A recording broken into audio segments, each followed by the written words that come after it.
논술로 만나는 우리 역사 10권. 통일신라의 무역사는 어디까지 갔을까?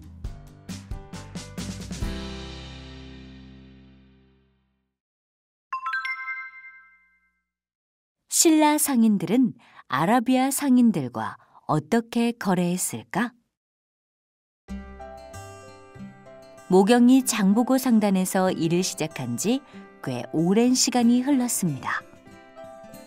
모경이 너는 장안에 갔을 때 무엇이 가장 인상 깊었느냐? 장안에는 서역의 상인들이 많이 있었습니다.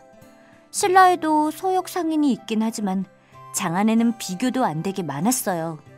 그들이 가져온 신기한 물건들이 아직도 잊혀지지 않아요. 장보고는 모경을 한참 흐뭇하게 바라보았습니다. 우리는 이제 명주로 이동할 것이다. 그곳은 지중해에서 아라비아 반도를 지나 인도와 동남아시아까지 이어진 바닷길을 통해 여러 나라의 상인들이 모이는 곳이란다. 정말요? 난 이제 명주에서 아라비아 상인들과 직접 거래할 것이다. 우리가 당나라에서 들여오는 서역의 물품이 귀족들에게 인기가 대단하지 않느냐? 특히 서역의 유리그릇이나 도자기는 인기가 아주 많지.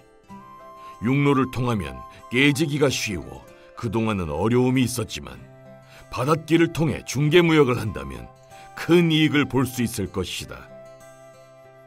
깨지기 쉬운 유리그릇과 도자기를 바닷길로요? 그래. 바닷길을 이용하면 육로보다 빨리 그리고 더 많은 양의 물품을 안전하게 운반할 수 있단다. 그렇군요. 며칠 후에 배가 떠날 것이다. 명주에 도착하면 평소 거래하던 물품보다 더 많은 상품들 틈에서 좋은 상품을 골라야 할 터이니 단단히 준비하거라. 예, 대사님. 명주에 도착한 모경은 눈이 휘둥그레졌습니다. 장보고는 직접 시장을 돌아다니며 서역의 진귀한 물품들을 샀습니다. 와, 이 카펫 좀 봐. 신라에서 만든 것보다 훨씬 고급스럽고 좋아. 역시 원조라 다른가 봐. 형보도 화려한 보석에 마음을 빼앗겼습니다. 모경아, 이 보석 좀 봐. 이 오묘한 푸른 빛. 우리 청해의 바다를 닮은 것 같기도 하고 정말 예쁘다.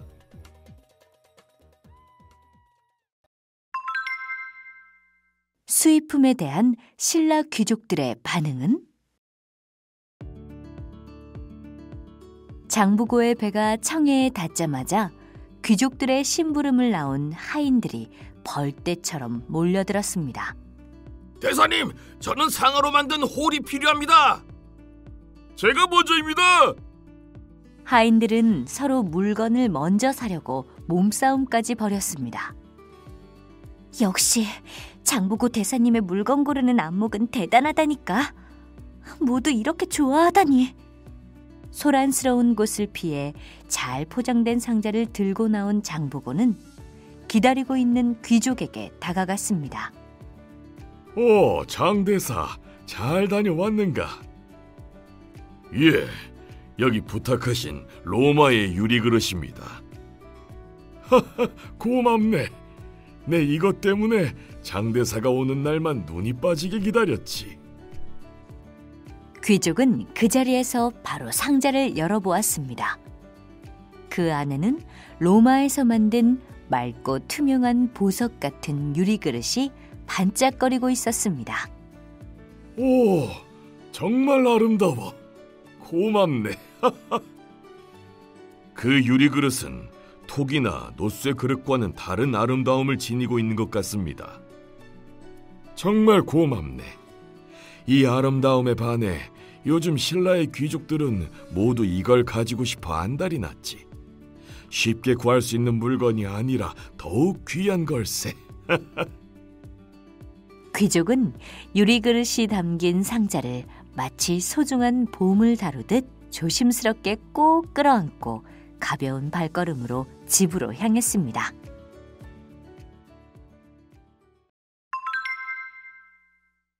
폐허가 되어버린 청해진. 이제 신라의 운명은?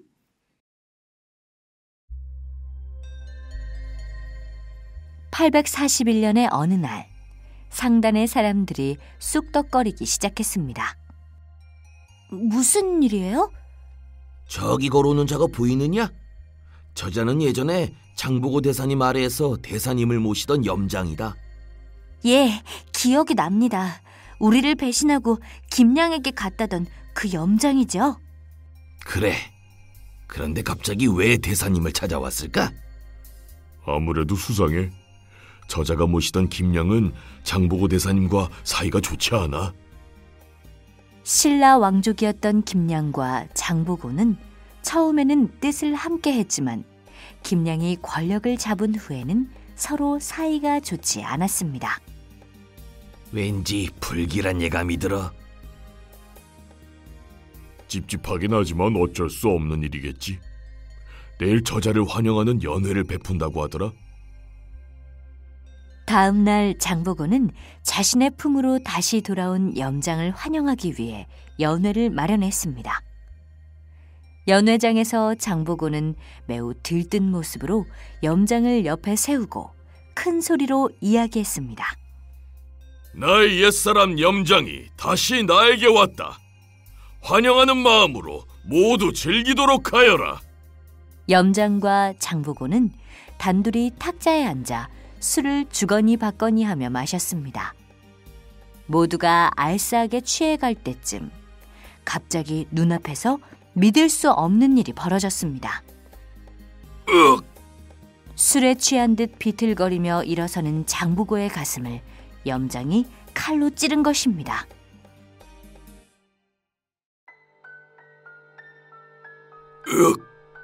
염장, 자네가 나를... 장보고의 세력이 커지는 것을 두려워한 김양이 결국 염장을 시켜 장보고를 살해한 것입니다. 851년 장보고가 염장에게 어이없는 죽음을 당한 지 10년이 지나자 청해진 사람들은 벽골군으로 강제 이주를 하라는 명령을 받았습니다. 장보고 대사님이 계시지 않으니 청해진은 결국 이렇게 없어지는구나. 우리도 이렇게 강제로 이주를 당하게 되는구먼. 그동안 염장은 장보고가 세운 청해진을 다스려 보려고 했습니다. 하지만 장보고를 믿고 무역하던 당나라와 일본의 무역상들은 장보고가 죽자 하나 둘씩 발길을 끊어버렸습니다. 거대한 해상왕국의 지도자는 장보고뿐이었던 것이지요. 통일신라를 해상왕국으로 만들어주었던 청해진은 장보고의 죽음과 함께 역사 속으로 사라지고 말았습니다. 청해진이 있어 남해안의 신라 사람들은 더 이상 노예로 잡혀가지 않았고 또 신라는 여러 나라와 활발한 교류를 하며 발전해 갈 수 있었습니다. 청해진이 사라져버린 신라. 이제 신라의 운명은 어찌 될까요?